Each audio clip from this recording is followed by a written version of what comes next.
My name is Temma Kaplan. I was the second director of the Barnard Center for Research on Women. It's really wonderful to be back here, especially in this beautiful oval room, which never existed in my time.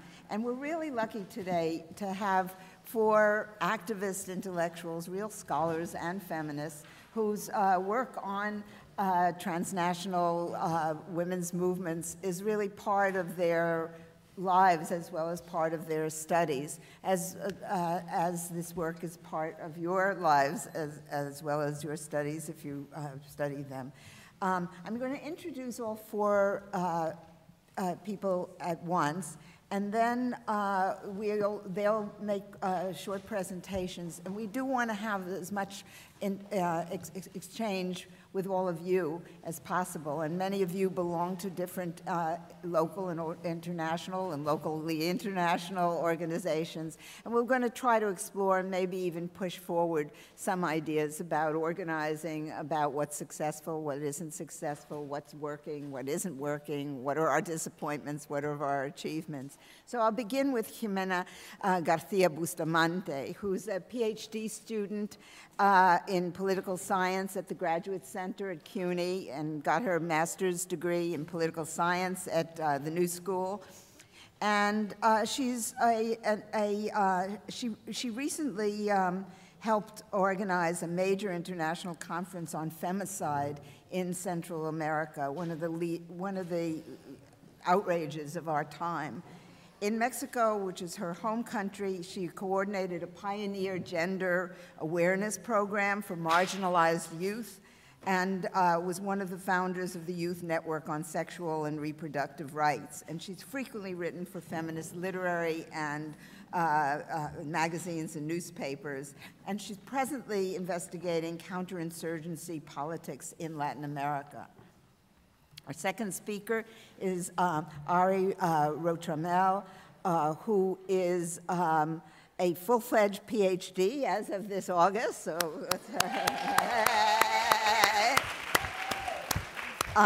and Ari is basically has worked both in organizations, some of which she's studied and studied them.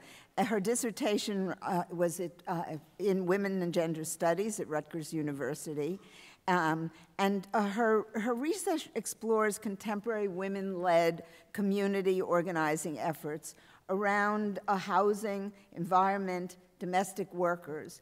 But these are also organizations, though local, or also are involved with international efforts to transcend the locality and see what's common among people of the world and women of the world.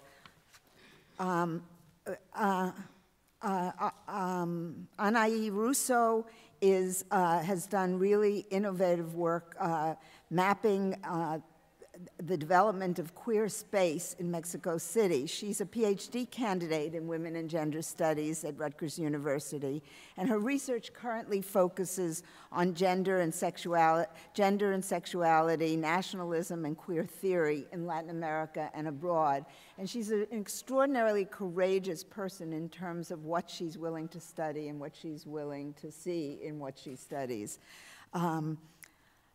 Last, but certainly not least, is Sasha Taner, who is the Associate Director of Leadership Programs and Research at the Institute for Women's Leadership at Rutgers University.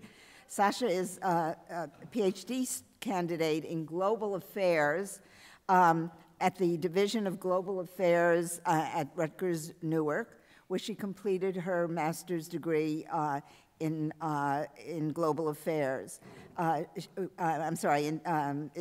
Master of Science degree in Global Affairs. And her work examines the gendered nature of space and age differences in international conferences and makes a unique contribution to formulating strategy and for consolidating gains made through international organizations and conferences. Many of you have a lot to add to all of these. Many of you have been in the same places as all of us, and so we really want your feedback, your innovations, your interventions, and we're going to begin with presentations by the speakers. So Ximena first. Hello. Okay. The title of my presentation is Remapping Latin American Feminisms Beyond Institutionalization and Autonomy. And as Temma just mentioned, I am from Mexico. And for several years now, I have taken part in what has been called the Mexican feminist movement, and broadly speaking, in the Latin American feminist movement. This experience has fueled in me a particular interest on feminism as a collective enterprise, in other words, as a political project. I assume that many people in the audience might not be particularly familiar with the practices, debates, and contests that have characterized feminism in Latin America. So my purpose today is, first and foremost, to give you an overview of the map and the categories used in feminist politics in Latin America, and the way in which internal and external antagonisms are thought. Second, to point out some of the limits of this mapping.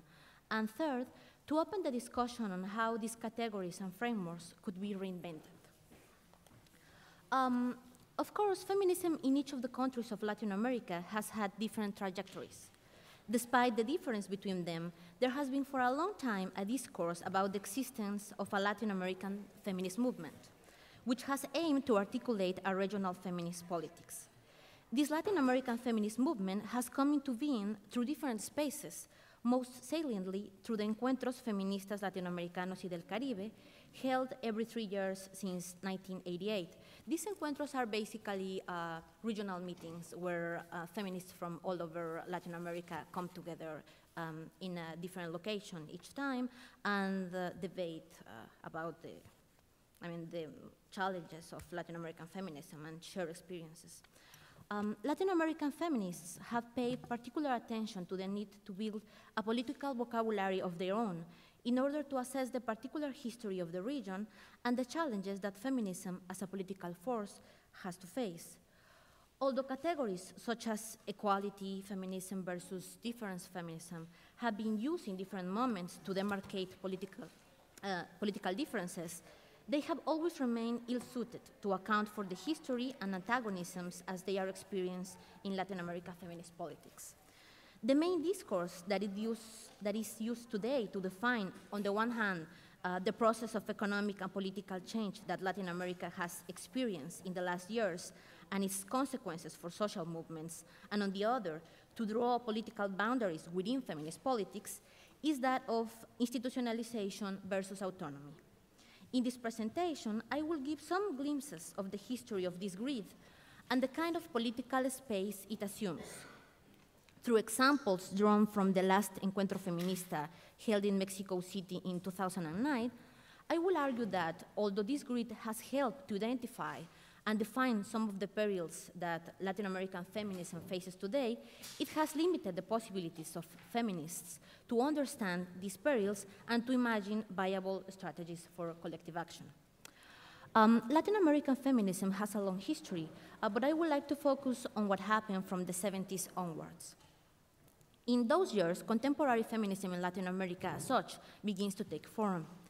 Many of the women that joined the feminist movement in the 70s were already militants in other leftist political organizations, which gave rise to the notion of double militancy. There were several issues associated to this double militancy, since some understood it as a way for women to keep trying to be accepted as equals in organizations led by men, even though these organizations did not pay attention to the specific needs of women. Within traditional left organizations, such as political parties or labor unions, feminism was frequently seen as a bourgeois ideology aimed to create divisions and to undermine the unity of the organization. The principle of autonomy, which already had a history in Latin America, linked, for example, to anarchist thought, began to be used by feminist women to think on a political project with its own principles and concerns, which must not be subservient to the priorities nor the hierarchies found on androcentric left organizations. Under the principle of autonomy, women began to organize in small groups. In this moment, however, autonomy was not defined in contraposition to any other principle or process within feminism. What happens in the 80s and 90s? It is well known that several countries in Latin America experienced economic crisis and reforms, structural adjustments, and the so-called transitions to democracy. The Soviet Union broke down, as we know, and international organizations became increasingly powerful in an unipolar world. Francesca Gargallo, who understands herself as an autonomous feminist, points out that in those years, the idea of the feminization of poverty became widespread. While working-class women began to organize in women's organizations that were not necessarily understood as feminists, small groups of women got high salaries in different economic areas, and mostly middle-class women began to gain access to relevant posts in the government and in political parties. For those who call themselves autonomous feminists, during these years, the process of institutionalization began. They point out how there was a steady increase on the projects directed to women founded by international organizations, mainly after the 1975 Conference on Women held in Mexico. This tendency began in the late 70s, but peaked during the 90s, according to this discourse. Governments began to be required to conduct policies first oriented specifically to women and further on oriented to pursue gender equality. For several autonomous feminists, the concept of gender itself played a very pernicious role in this process, since it substituted the centrality of women and their sexual difference for a framework in which women were understood through their relation with men. For them, this entailed diverting attention from women's sexuality and to their particular social experience as embodied beings, obliterating, therefore, the specific knowledges that women as a collective have cultivated through the ages. According to this critique, the concept of gender was, since its inception, inscribed in the equality logic. According to Gargallo, for example, the concept of gender only points out what is considered proper from men and women, but is not a means to discover and fulfill the lifestyle of the political subject called women. Another critique has been that gender is a concept that has been coined abroad, mostly within the Anglo-American academia, and that there is no proper translation to Spanish. Autonomous feminists, for instance, pointed out how género, as we translate the term gender, is a misguided translation, since in Spanish, género is a taxonomical category. In the 6th Encuentro Feminista held in El Salvador in 1993, a group of feminists stated for the first time that a major division existed within feminism in Latin America and characterized this division in terms of the opposition between autonomy and institutionalization. This group of critics, which understood themselves as autonomous, expressed their inconformity with the path feminism was taking.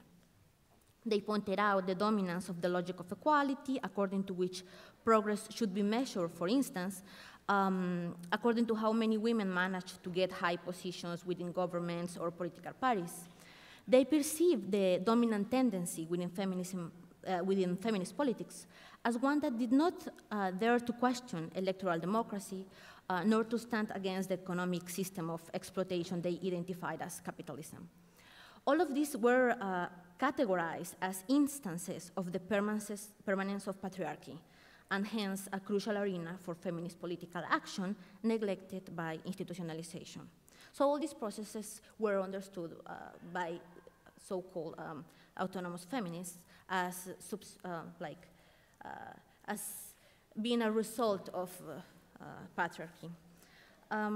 They also criticize who they call institutionalized feminists for accepting jobs in international organizations that perpetuated the economic and geopolitical subjection of Latin America. They denounce the use of the concept of gender not only for invisibilizing women and their needs, but also for proving useful as an instrument to incorporate feminism to policy. From then onwards, this has been the main discourse used to speak about antagonisms within Latin American feminist politics, and also to think about broader social and political changes in the region. As you might have noticed, this discourse has been mainly furnished by those that consider themselves autonomous feminists. The label institutional is not something that a woman usually chooses for herself, but is rather an external and usually derogatory epithet.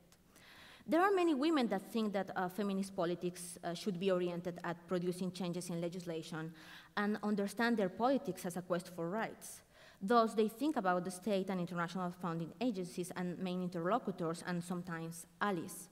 For autonomous feminists, they should be understood as institutionalized feminists. They, however, don't have a cohesive way of understanding themselves. The feminists labeled as institutional sometimes rely also on the autonomy institutionalization divide, when it's politically useful for them, for example, when they need to find a scapegoat in a conflict or to identify a force of disorder. Sometimes they target this chaos coming from autonomous feminism. In this sense, I believe that we should ask, to what extent is this framework, which dates from the early 90s, useful to think about feminist politics today? It seems that although the framework is able to identify many of the challenges that feminism faces in Latin America, it does not offer a way to address them properly, and therefore to imagine viable strategies for collective action. I would like to give some examples of what happened in the 11 Encuentro and the way in which this was read through the autonomy versus institutionalization discourse. The first critique that autonomous feminists posed to this Encuentro is that it was not democratic. And which were the things that they targeted with this critique? First of all, they issue that this Encuentro was the most expensive in the history of all the Encuentros since 1981. It seems that it costed $1 million. And for autonomous feminists, this was kind of obscene, given the fact that, I mean, the region is quite impoverished. Secondly, this money, of course, came from international organizations. And despite that the budget was really good, there was a cost of admission, and that was $150. So according to autonomous feminists, it was a lot of money. Indeed, it was a lot of money. And you had to pay with credit card and register online. So autonomous feminists pointed out that many women don't have access to the net, and that many of them don't have a credit card to pay. Also, young women had problems to oh no, sorry.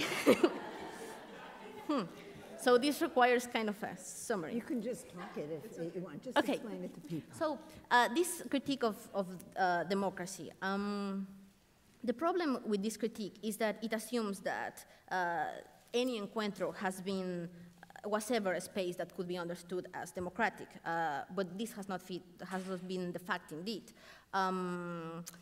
It is true that the cost excluded a lot of people, but the ones that were excluded were not the ones that autonomous feminists imagined that were excluded. They were talking about rural women or housewives or women from popular movements. And the thing is that it has been rare that these women participate in encuentros to begin with. So the gesture, I believe that it's pertinent to ask to what extent this exclusion is not constitutive of the encuentros and even of the gesture of differentiation from institutionalism that gave meaning to autonomy as a self-ascribed identity. I will go fast. Another critique has to do with the exclusion of the interests and priorities of the movement in favor of the agenda imposed by international organizations. And this is also a problem because it assumes that there's a unity in a movement that is understood as divided in the first place. So this critique doesn't recognize that the process of creating an agenda is in itself a political project, right? Because there were all these claims that the international organizations are imposing the agenda and we should deal with our own agenda, but what was that? Like, our agenda was not like clear. Another critique was the reliance on organizational representation versus individual participation, and this is problematic because, I mean, given the cost and the size that encuentros have, For example, in the last encuentro, there were like 2,500 women. It's very difficult to organize them, I mean, and to have money to fund them without organizations. And this kind of relates also to the aversion of autonomous feminism to mass politics. So I will jump, like skip these critiques. Wait a second. So I guess that one of the main issues exposed in Encuentro was the problematic character of the concept of us, right? Autonomous feminists are the ones that have pointed out a division within feminism, but they are reluctant to speak about feminisms in plural. They say that feminism should be one, and that there are essential principles of feminism. In a way, for autonomous feminists, institutional feminists are not real feminists, even if they think that they sometimes were before they were co-opted. So the problem of this frame is that it makes it very difficult to establish strategies and alliances. And I wonder if it wouldn't be better to understand that there are no authentic credentials necessary to call yourself feminist, and that it would be more productive to seriously think who are calling themselves feminists nowadays, and what kind of politics they exercise. Otherwise, I mean, you just limit yourself to denouncing the others and saying they are not true feminists. And another problem of this idea of us is that it assumes that once upon a time there was this mythical past in which feminism was united, right? And okay, let's imagine that this was like that at some point. But autonomous feminists are incapable of dealing with the fact that feminism today, not only in Latin America, but also in other parts of the world, does not necessarily have to oppose the dominant economic system, and that it can align with different political forces. Perhaps you can have non-leftist feminists, and more so, you can have feminist politics that cannot be fully addressed within the divide right-left. How do you deal, for example, with feminists working within, for example, the World Bank or the IMF? Is it enough to call them technicians or not real feminists? I mean, so this discourse cannot deal with these things. And I believe that this is the end. Just to finish, I guess that another very important point here is that this framework doesn't allow to think in the transformations that feminism has experienced in the last years, because autonomous feminists say that NGOs, states, and international organizations are agents of the same process, and that militancy is not there. However, they work in many of these agencies. I mean, but they say, my militancy is not there. You know, I have to work in an NGO and sell my labor force, but my militancy is somewhere else. The question will be where, right? I mean, and so if this shouldn't let us to question if thinking feminism as a movement is still useful today as a category. Yeah, that's it, I guess. Great. Thank you.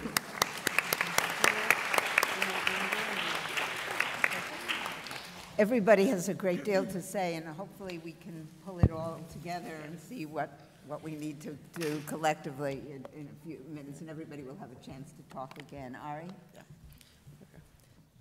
Okay. I want to thank everyone for coming out today. I want to thank the Barnard Center for Research on Women. Congratulations on 40 years, and here's to another 40. It's an honor to be on this panel with Temma. You're an amazing historian, and I want to thank my co-panelists for joining me. So my research is based in New York City. I study two groups. One group's Mothers on the Move, which is based in the South Bronx and is the main focus of this talk today. Another group is called CAV, Organizing Asian Communities, which is a Pan-Asian group in New York. I want to start off with a quote from a Mothers on the Move member, Sarita Parker. Upon the closure of a South Bronx waste processing plant that they had been struggling over 10 years to have closed, it had spread fumes throughout the city. In that area, people would smell something that smelled like rotting flesh or garbage. This plant finally was closed after a successful campaign by Mothers on the Move, and Sarita Parker said, although we are local, we also want to be part of a broader picture. Whether it's the South Bronx, South Side of Chicago, Southeast LA, or South America, when it affects people of low economics, it's no longer just a South Bronx story. And so for my talk, I want to think about how local activists, primarily working in the South Bronx, but also as part of CAV, think about environmental justice work when they're doing work in New York and also when they're participating in forums that are occurring in Latin America. So a key point that I want to emphasize is that for most Americans, when we think about environmental justice, it's been seen as something that's fairly white. But this is really contradictory to the history of environmental justice activism, as well as some just recent research.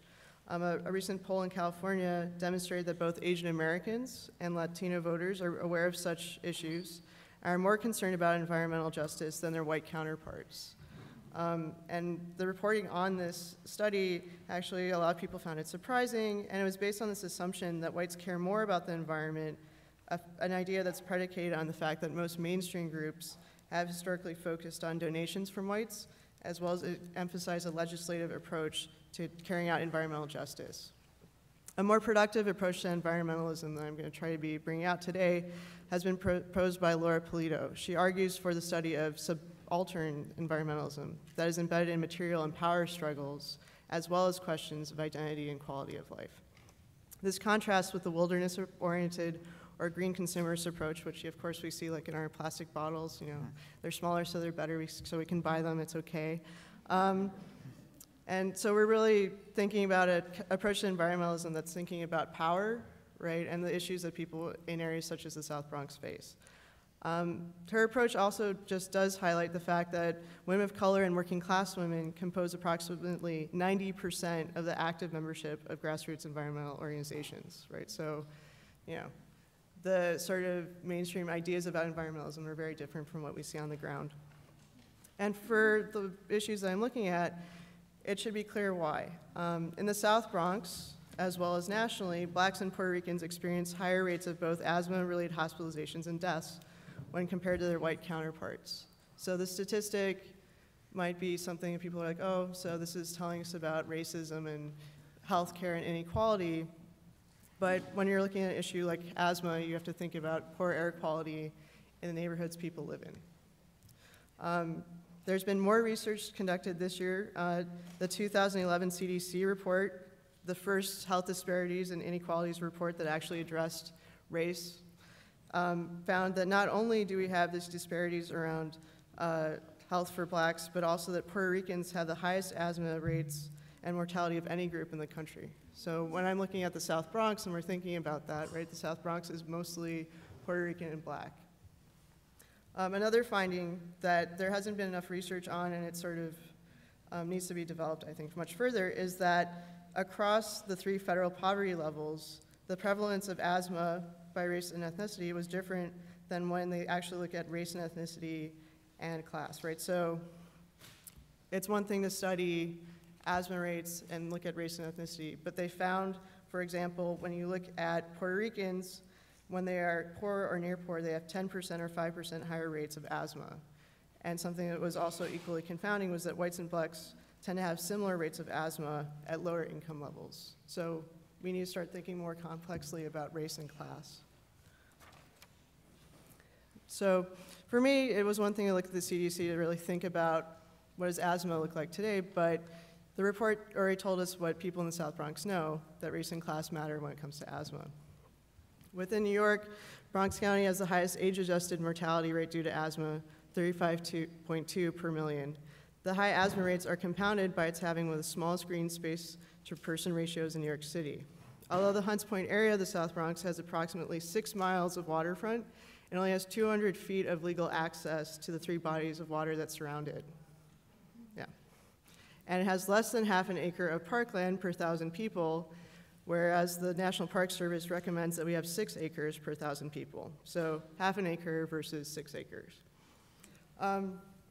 It's one thing to just think about those sort of just geographic issues, but also the South Bronx is home to waste transfer stations that process 25% of the city's waste, that it has a sewage plant that handles more than half of the city's sludge, and that it has more than 11,000 diesel trucks going through it every day. So when we're talking about air pollution and major contributors, you know, part of it's waste processing, but another major factor is truck traffic, right? Particularly diesel trucks. So Mothers on the Move has been doing a lot of work on this issue since the 1990s, and they've worked with groups such as Sustainable South Bronx and The Point to challenge what has been what I would call, right, a disregard for the health of South Bronx residents in the name of industrialization, right? So it's important to have trucks going through for business, but there's not a lot of thinking about the consequences for local residents. Over the period from the 90s to today, the Department of Transportation has started improving the way it deals with traffic planning in the area, and the New York Organic Fertilizer Company's plant has been closed. So you've had a little bit of change that's been positive, but there's still much that needs to be done. So moving to the global stage, you know, a question that I always ask when I was doing my research is, how do people in the South Bronx keep their heads up, right? How do you think about pursuing this kind of work when you can feel so isolated? And part of what I think is really how that is made possible is by participating in an international justice movement, right? So finding people across the Americas who share an experience and issues with you. That kind of idea reflects what Valerie Calland has observed about Black women's activism, where she says they link their local struggles for environmental justice with global environmental injustice through participation in various national and international summits and meetings. In April 2010, Sarita Parker of Mothers on the Move and Nova Strachan both traveled to Bolivia to participate in the Cochabamba Expo Conciencia, a meeting that gathered over 35,000 people from 140 countries. So we see them moving from a local activism to something that really is about bringing tons of people together. As an organizer, Strachan observed that such experiences help her understand what's going on in the South Bronx is something that's part of a larger global struggle by people of color as they fight for survival. Out of this meeting came the Cochabamba Accord that was then brought by Bolivian President Evo Morales to the 2010 Cancun meeting of the United Nations Framework Convention on Climate Change. His bringing of this proposal obviously cemented his relationship as an international politician to grassroots organizations, but also provided an opportunity to think about the way that both politicians and activists are concerned about market-oriented solutions to environmental change. So in 2011, protesters reported back on this Cancun meeting. They were frustrated with a general lack of support or even openness of the meeting. So people had traveled to Cancun and they weren't actually able to even attend the forum, right? They were able to be outside camped out, but there was a lack of access. So it raises questions about how do attending these meetings or gathering, right, in Cancun, what does that do for activists? For housing organizer Esther Wang from CAV, she said that part of what was important for her was actually meeting people through Via Campesina, who had brought people in caravans all through Mexico to Cancun. So the actual process of travel and interacting amongst activists for her was positive. But she was frustrated by the failure of officials to even engage them. And she was also frustrated by the fact that mainstream organizations haven't come out against a major concern of theirs, which is that the UN's reducing emissions from deforestation and forest segregation policy, right? So this is the RED policy, which I don't know how many of you have heard of. You can give me a sense, not really.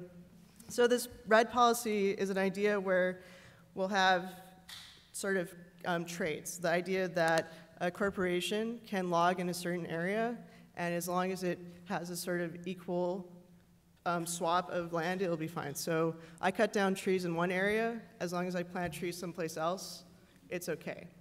So this is a policy that people have concerns about, not only because that sounds like that's not actually improving the environment, but also it threatens indigenous folks' rights, right? So the idea that I can cut down trees in New York State, but I'm gonna protect forests in Mexico. When we think about how policies around conservation have often worked, indigenous rights of people who are seen as living in a forest, right? The state can come in, this is now a preserve, you guys need to leave, right? So for activists in New York City, they're thinking about how do issues about RED, which they're concerned about for their own benefit, right? They think about how is it also going to affect indigenous activists in other countries, right? Where states might be coming in to control their land.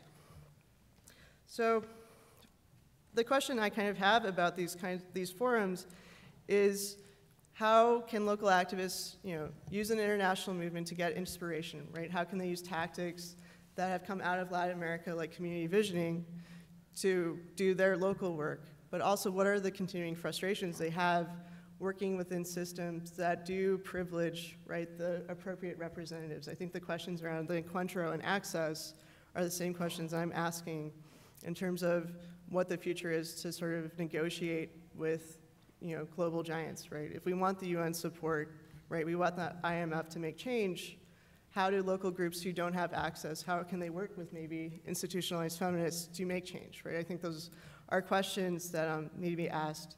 And at least for the groups that I've looked at, they still, right, believe in an international movement, and they believe in trying to participate in these forums, even if it's Cancun, and really what the activism they're doing isn't at the UN, it's with people that they're sharing, housing with for that time. So thank you.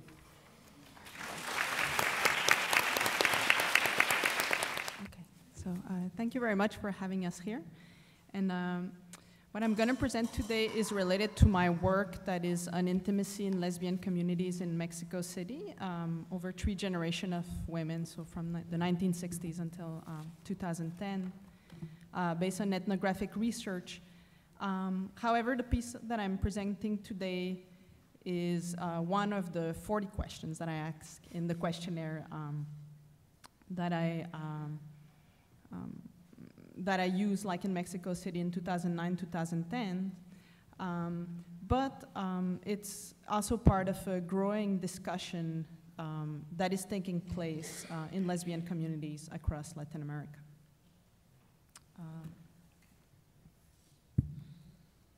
So across the American continent, debates on same-sex marriage, adoption, and homophobia have filled the public sphere.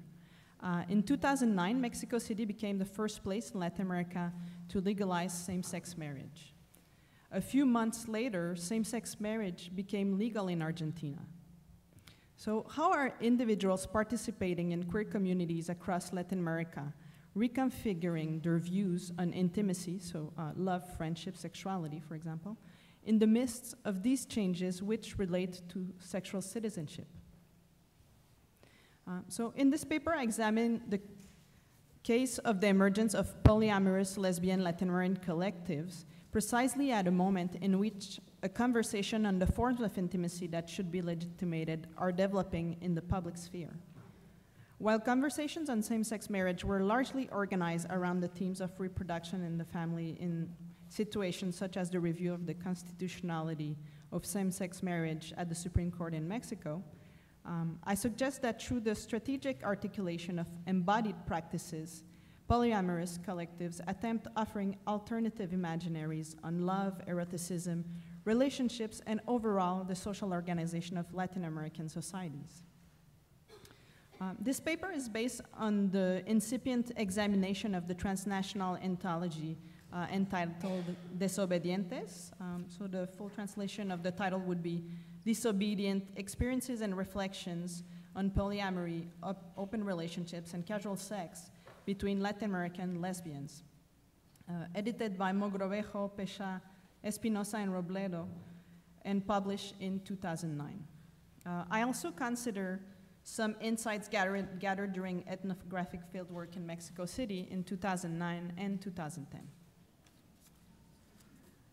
So I'm going to give you a short overview of Desobedientes. Desobedientes is a collection of writings on lesbian experiences with polyamory, open relationships, and casual sex. The collection includes essays, poems, and short stories from women living in various Latin American countries and a Latina living in the US. Latin American lesbian networks have been very active in the region since the 1980s, in particular through the Latin American lesbian feminist encuentros. So Ximena talked to us about the Latin American feminist encuentros, but since the 80s, there has also been a lesbian feminist version of these encuentros. While the anthology resists providing one single definition of polyamory, Espinosa Miñoso suggests that, and I quote, polyamory, open relationships, free love, and casual sex have been different ways to name the multiple manners of encountering desire, loving relationships, sexuality, and eroticism between human beings out of the social norms of monogamy, end of quote. In a similar fashion, Mexican philosopher Neri Arriaga suggests that it is, and I quote, "The practice or the possibility of establishing intimate, loving sexual relations," in parentheses, "not necessarily stable, with more than one person, envisioning equity, consent, and honesty between the people involved." The editors propose that their collection questions the social normativity of obligatory monogamy. And I quote, "During times where our values get confused with the ones of the happy family, the one of capitalism and patriarchy," end of quote. As Pesha remarks, monogamy is acceptable as long as it is not compulsive. The authors also question what it means.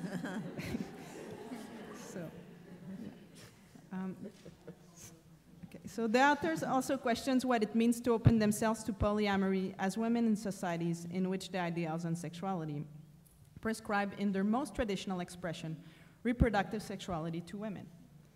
Throughout the chapters, compulsory coupling, partners as private property, and the myth of ever after are questioned. But we also read about the everyday life of an open long-distance relationship, an orgy, jealousy, complicity, and long nights of no sleep with interminable discussions on how to keep a relationship. The editors situate, in fact, the point of departure of the anthology in a moment of crisis, after two of the editors confessed to their respective partners that they had sustained a relationship with another person.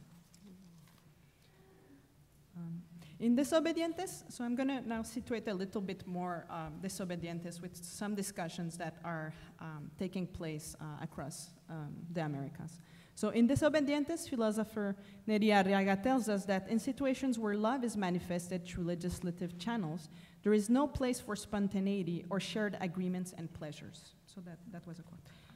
It is not surprising that Desobedientes emerges at a moment where the representation of same-sex sexuality in the public sphere is increasingly associated with the issue of same-sex marriage in Latin American societies.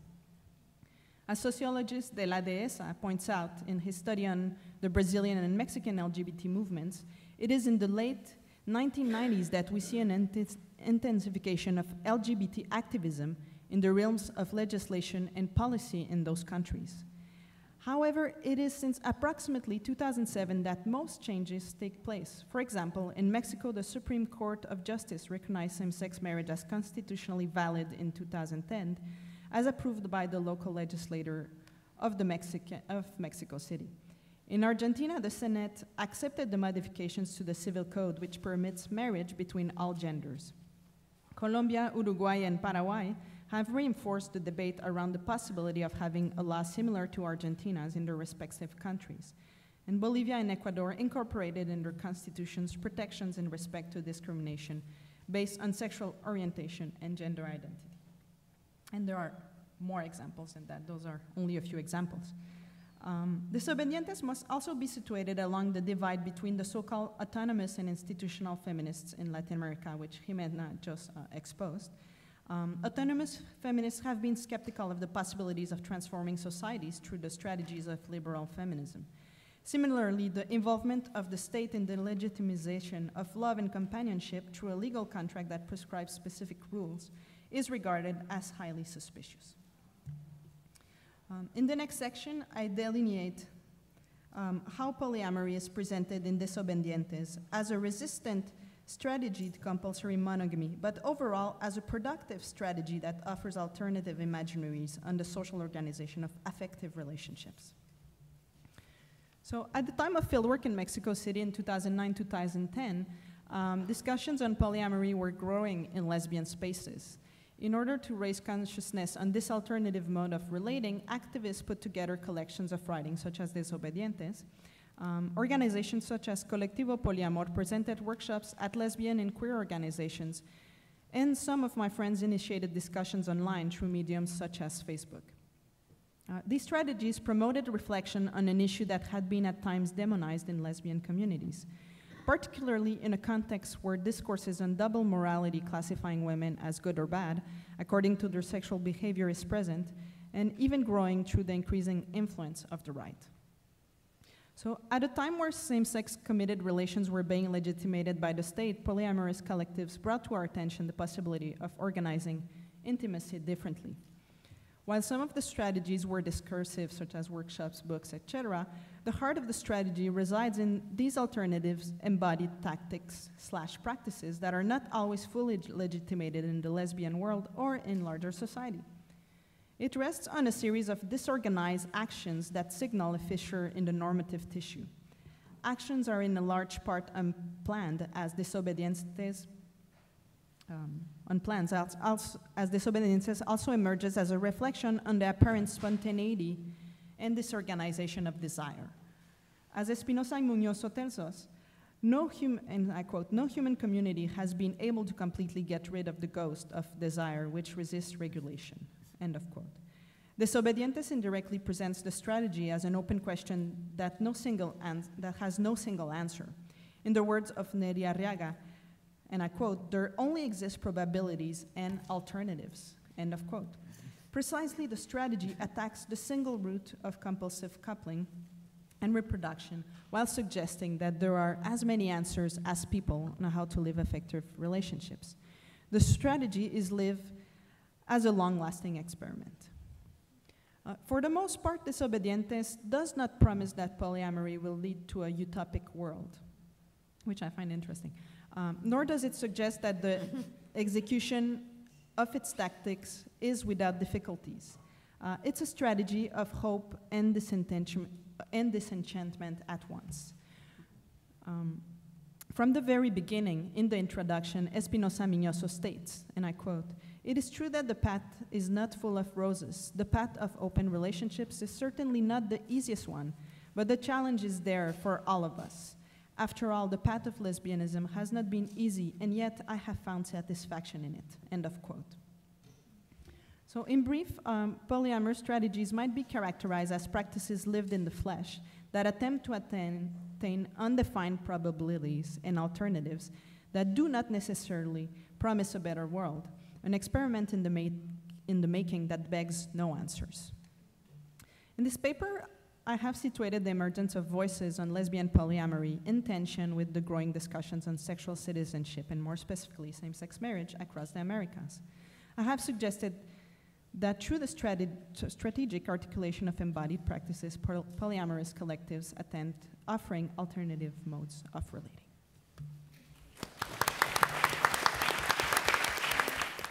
I also want to thank Temma for moderating our panel and to my fellow panelists for inviting me. And before I start, I just want to kind of preface by saying that I've used this opportunity as this writing process to entertain some really broad thoughts that are interesting to me as I move forward in my graduate work. My paper addresses strategies and tactics of women's activist networks organizing in transnational spaces. I'm interested in looking at contemporary feminist arenas where local and global processes, perspectives, and institutions mingle, and learning more about inter-networked justice movements concentrating on improving the daily lives of women. It is my hope that I could further develop a research project that explores transnational feminist organizing as a way to think about global politics in the 21st century, who shapes it, where it takes place, and what tools and strategies are being utilized. In my opinion, bringing women's activism to the center of this kind of conversation is not only important, but critical if we would like to see a more comprehensive approach to thinking about politics, society, culture, and the work of nonviolent global social justice movements. At this particular juncture, about a decade into the 21st century, the striking effects of the expansion of market capitalism, even for those promoters of it, is hard to ignore. The devastating results of imbalances created by an unregulated market and the neoliberal ideological framework that backs it has exploited workers, brought food scarcity and the inability to secure local and pollution-free water and heat sources, land that has been scoured, grabbed, and or destroyed, and a hyper-reliance on militant solutions have all disproportionately, egregiously, and violently landed on the backs of women and marginalized social groups. In a period of increased globalization processes, whereby advances in technology and transportation have brought our world closer and into a international system where sovereign states are no longer the sole or even primary actors in politics. I feel that traditional disciplines must acknowledge, validate, and examine all agents of political change. A little over 20 years ago, a crumbling wall in Berlin signified the end of the Cold War, and a proliferation of non-state actors ensued. In this recent history, dominant social science scholarship has, for the most part, failed to adequately address the relationship of social justice movements and the organizing entities that mobilize them with the political spheres they impact.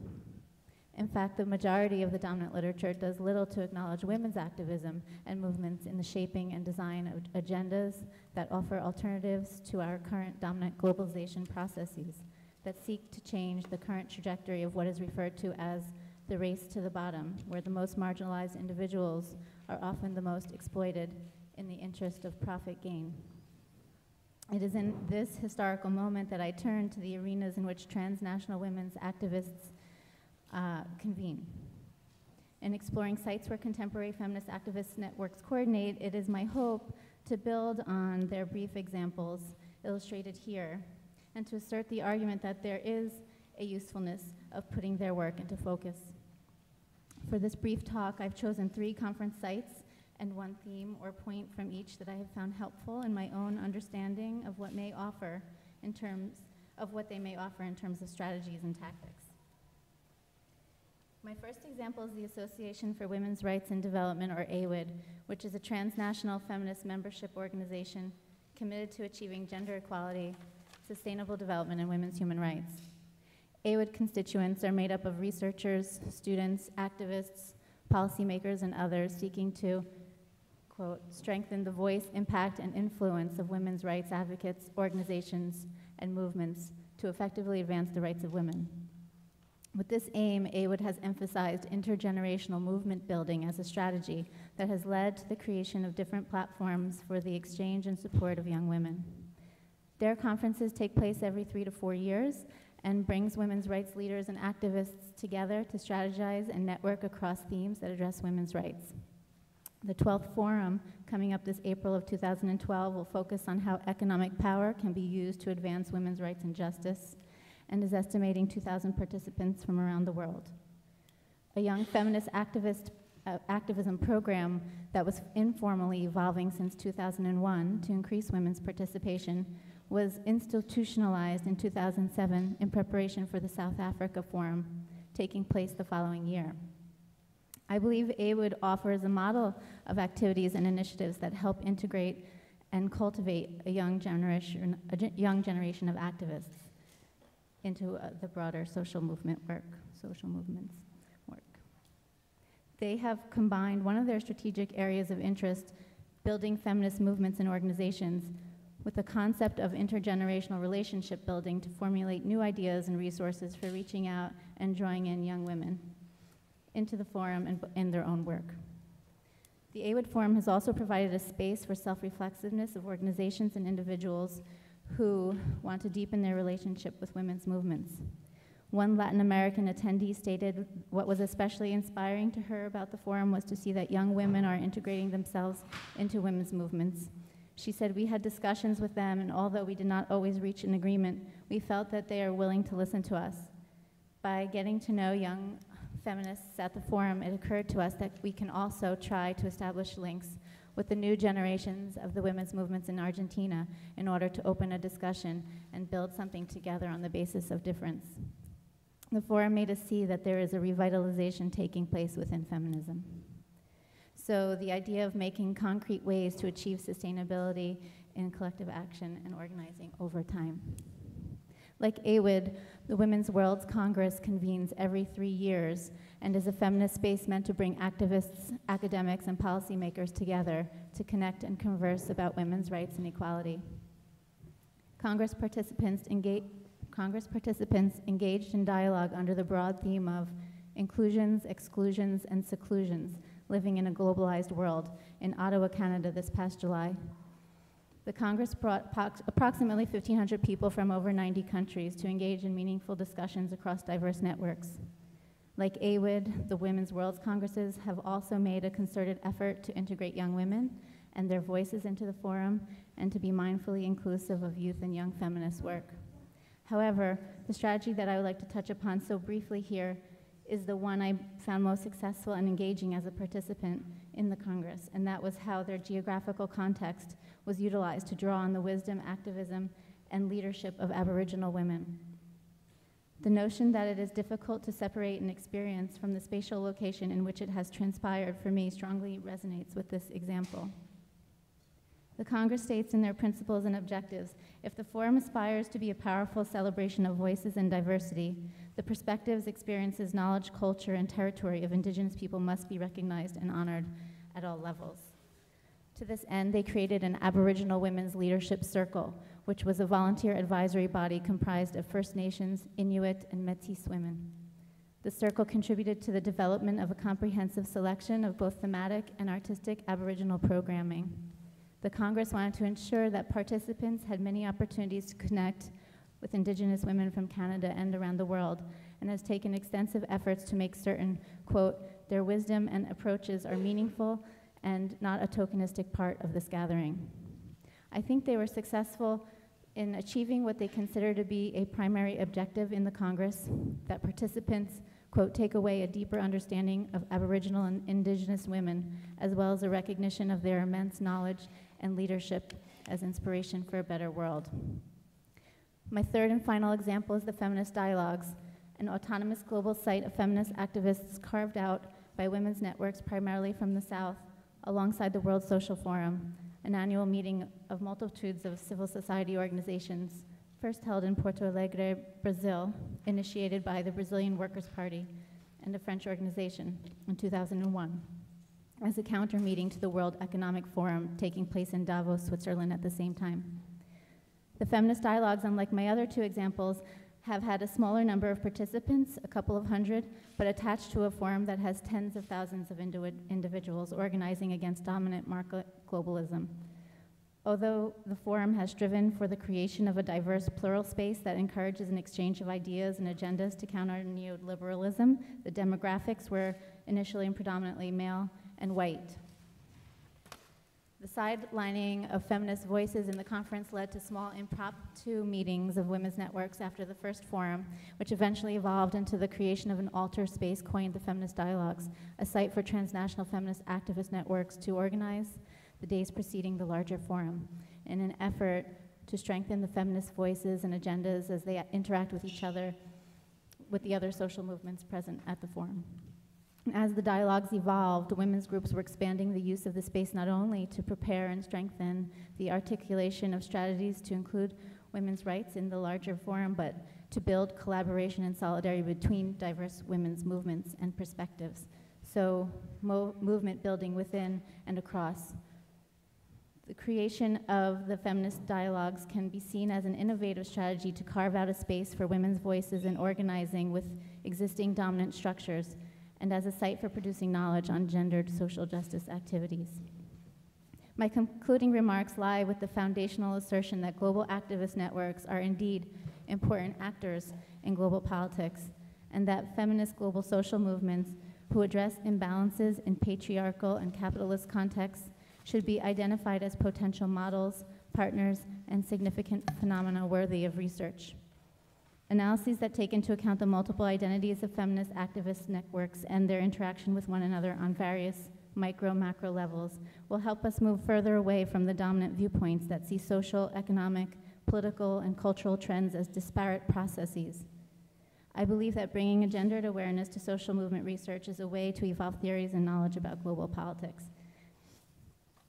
Contemporary global nonviolent social justice movements and their theorists from across and trans disciplines could benefit from the rich history and experiences of women's groups and movements. For me, it is the transnational feminist formations whose complex web of voices and loosely coordinated activism moving through and around very physical but also conceptual borders that can provide us with vital knowledge of global social inequities and their redress. Thank you.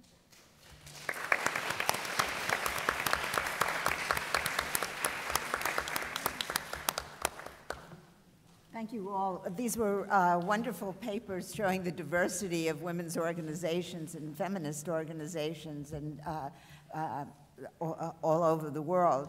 And they raise a lot of questions. In her presentation to the conference, inviting or trying to present a paper here, Ximena raised the question about whether the idea of social movement was still a useful way to talk about feminist politics in Latin America today. And what we've seen are the richness of women's movements, and then some of the problems of talking both about organization and about definition and considerations of how to talk about these movements and then how to enrich them in either way. Ari's talked about women on the move and the mothers on the move, and that raises all of the questions that many of us have asked about the women who do for but don't have done for them, and whether in fact there are possibilities of women bringing their own needs into movements in which they're fighting for social justice. That is, can you simultaneously talk about what you need in a movement? And I raise a question that's come up in my own work. There's a lot of battering in social movements of women. That is, when women turn from being everyday citizens to leaders of and activists in social movements. There's a lot of battering. There's still a lot of taboo about the violence against women within movements of women who are organizing. Anahi raises the question about, the kind of risk-taking that many of us associate with the early feminist movement, of daring to talk about anything or act on anything. And a friend of mine and I have talked about how difficult it is or was to talk about promiscuity, that we want gay marriage, but we also want gay and straight promiscuity. Some of us still do. And so the question about domesticity and how it permeates certain kind of movements, to the extent that you can't really talk about sexuality to be taken seriously within political social movements, is still with us. And I think some of the papers raise questions about how we can do that. Ximena raises an issue in her written paper about institutionalization and about questions about how do we move from, how do we talk about the local and the international simultaneously, and whether these international movements, which we all need and which many of us have participated in, have a benefit back home. That is, do we learn from each other? Can we integrate certain things? And Ari, I think, without putting words in her mouth, and I'll let her speak for herself, would say yes. I mean, and looking at the movements of, that she studied and the way that they can integrate international movements. Two other examples of that are, of course, that the water wars in Cochabamba were largely women's wars, although many women participated, but the leaders were once again sort of known as, the spokesmen were men, but the vast mass base of those movements were women, and they were international movements in which women and women's organizations internationally supported people in Cochabamba who had been forced to borrow money from a subsidiary of Halliburton and to repair the water system in Cochabamba, Bolivia. And this raises a question about, is there international mobilization? At the Beijing Women's Conference, one of the environmental workshops of which I was a part talked about how you could target certain countries, that there were certain countries where you could sue them in some country, mobilize against them in another country, boycott them internationally, and could you organize, it was Motorola, but we're not using terms, that when you target certain countries that are incredible, that violate the environment, and how do you organize them in certain places where the repression is too great? Can women use these international networks to work for a social benefit? And can we sustain these organizational networks? We have these meetings. The encuentros have been wonderful. The women's conferences, the world conferences of women, although there's a lot of debate among the most activist women in these conferences who feel that it takes a huge amount of energy to work in the United Nations, that maybe that energy could be placed more effectively in local organizing and in other forms of international organizing. But I think these papers taken together, along with Sasha's notion of looking at these organizations themselves, that AWID, for example, has a generational policy and is attempting to try to work out what women's organizations have had a lot of trouble with, along with other organizations. How do you pass on from the older leaders to the younger leaders? How do generations move into power? And how do you shape these organizations when some of us don't want them to be shaped in way differently from the way we first shaped them? How do you work out these generational conflicts? How do you work out this? And I think that these papers all contribute to that contribution. So I'd like to, I have a lot more to say, but I'd like to open it up and have people talk from the audience. Thank you all so much for your presentations. I really enjoyed them. I guess I had a question for Ximena.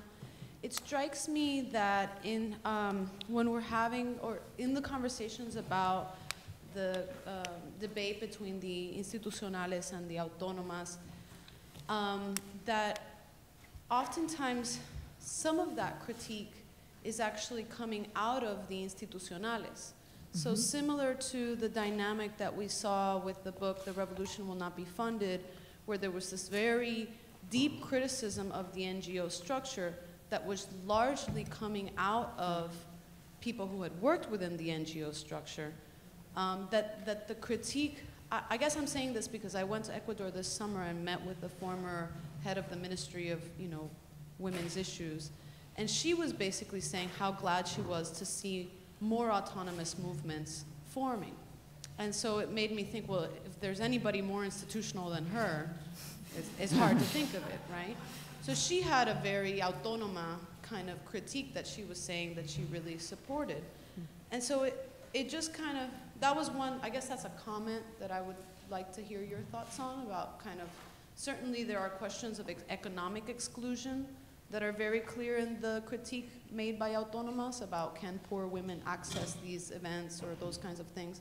But there also seems to be a large degree to which the critique of the autónomas is to say, yes, let's work within these institutions, but we also need to work outside of them because they won't be enough. And then I guess I want to say that one of the things that's never entirely clear to me is, like, what do we mean when we say institucionales? Does it mean we're taking state funding? Does it mean that autónomas are not parts of other political organizations that are perhaps going to guide their thinking? Are they parts of NGOs? Are they parts of the academy? Like, is that institutional, or like, how do we define what an institutionalized form of feminism is? And I think that that speaks a lot to the questions of exclusion and exclusion, inclusion and exclusion. So like, who gets to claim that title of being an autónoma within the kind of political field that we're in now? Okay, great. I think that's it. Great question. Okay, well, let me see. Indeed, this is one of the issues that I wanted to bring forward, but I was not able to explore with much detail, that there is a problem in the notion of institutionalization, because it's, it kind of points out something that is happening, but I'm not sure to what extent we should understand it as institutionalization, because you could think that institutionalization is any way of establishing norms and organizational structures. So in that sense, you could think that to be able to have a regional encuentro feminista, you need some sort of institutionalization, right? The question would be how to understand like the changes that feminism has suffered in Latin America in the recent decades. And well, so-called autonomous feminists have tried, have draw this map, but as I was mentioning, it has like many problems. And also, how do you differentiate who is autonomous and who is institutional is another like very big problem, because as I was mentioning, feminists that understand themselves as autonomous have to work somewhere, right? And many of them work in academia or in NGOs, not in international organizations usually.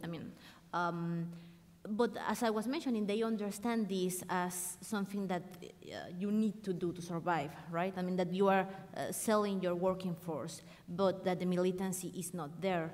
The problem is, how do you think on a militancy outside of those forms? Is it possible or not?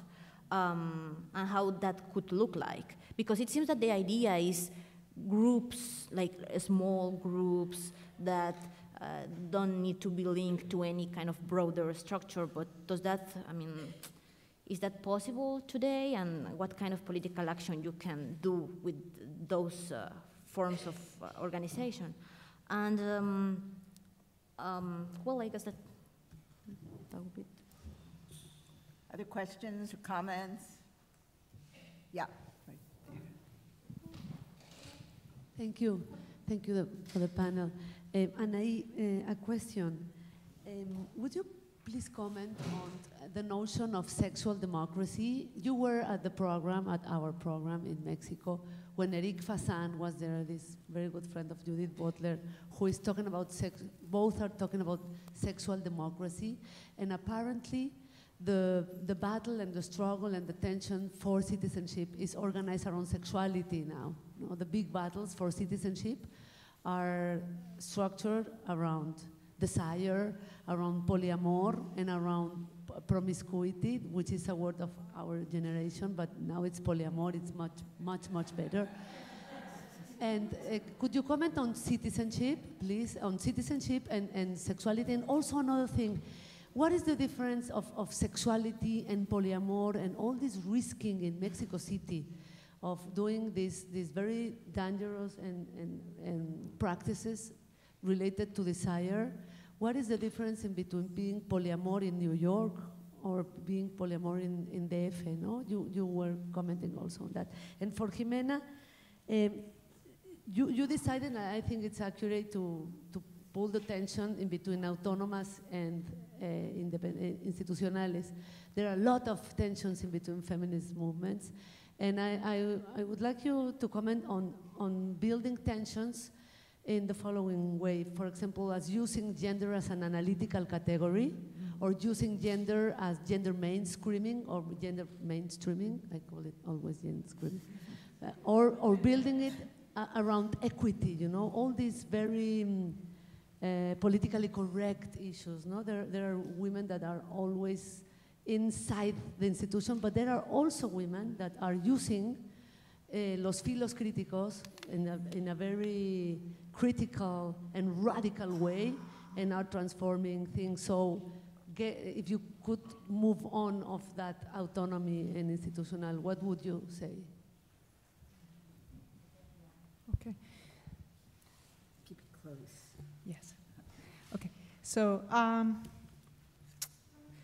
so I'm going to comment on what you're asking, Marisa, but also on what you commented, Temma, about the term polyamory emerging right now, but many people talk about it like as a practice that was there kind of very common about 20, 30 years ago.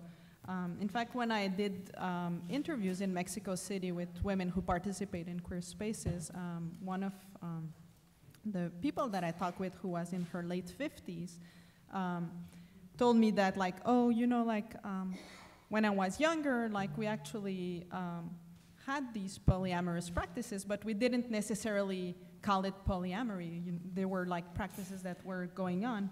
So, which leads me to interrogate kind of why is it being like tagged or identified? Like, when is it necessary to theorize certain practices that are occurring in a community?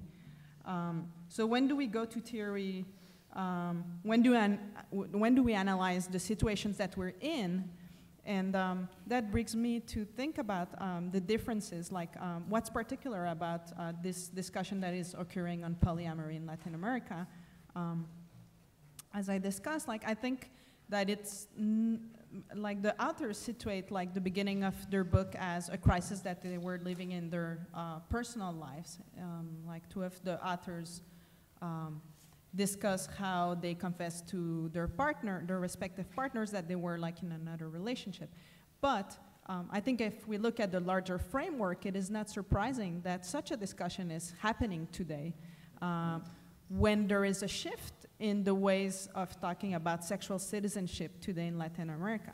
So there were some examples, but like if the most salient one and that has been most mediatized is the one of same-sex marriage. And many countries across Latin America have adopted anti-discrimination laws that include sexual orientation as well. So I think the difference, not necessarily in the practice itself, but like in terms of the context, would be like these discussions that are going on that have emerged, and these laws that are changing one country after the other since 2007, so it's something very present.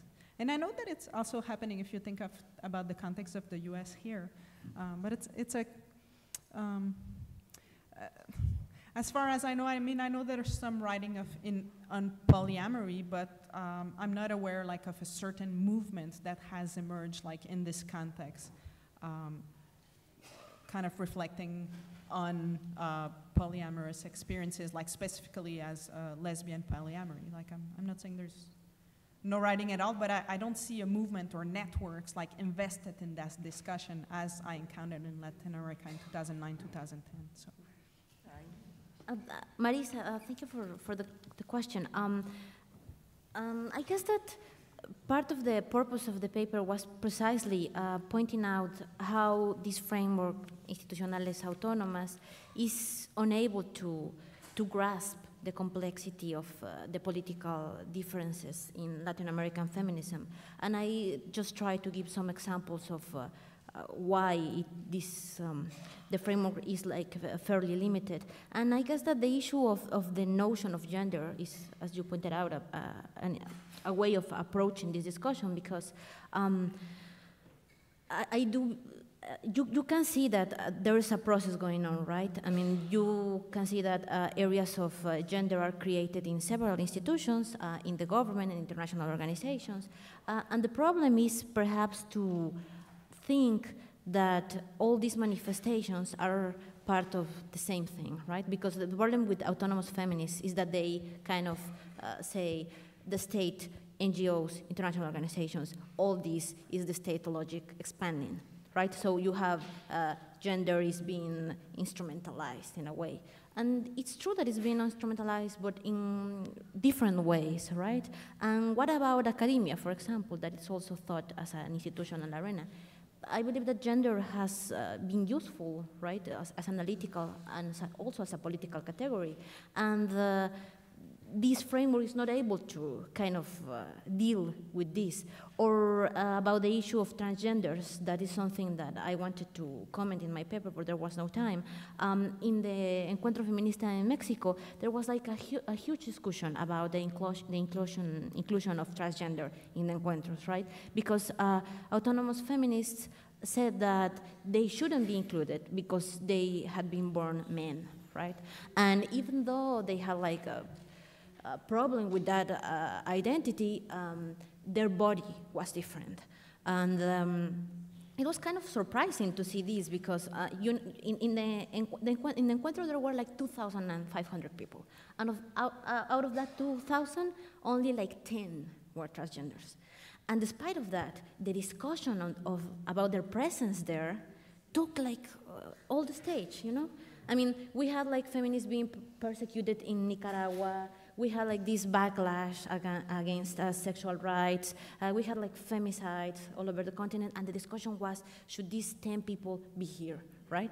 And the problem is that what it's, the autonomous consider themselves like the radical wing of feminism in Latin America, and they were the ones saying these people are polluting us. And this goes, and this is precisely because of the problem they have with the notion of gender, right? But I mean, the category of gender could allow you to think in a different way of organizing politics. To begin with, many of the transgenders there could be better political allies than other women that are undisputable women, right? And there was no effort to really redraw the political map and ask the transgenders, what kind of politics do you have? What is your agenda? Because that was not an issue, you know, that didn't matter. The point was their body. That was like the discussion. And there is a quote I wanted to read because the autonomous feminists made this like statement after the encuentro, saying that they were not talking about a biological body and about an identity, but about a political body, right, that had been formed through grievances. So transgenders didn't have this political body. But here it is the place where the category of gender kind of opens up things, right? And I believe that it's a good way to point out why these political antagonisms doesn't fully grasp, I mean, what is happening in Latin American feminism. So, yeah. I want to thank this wonderful panel of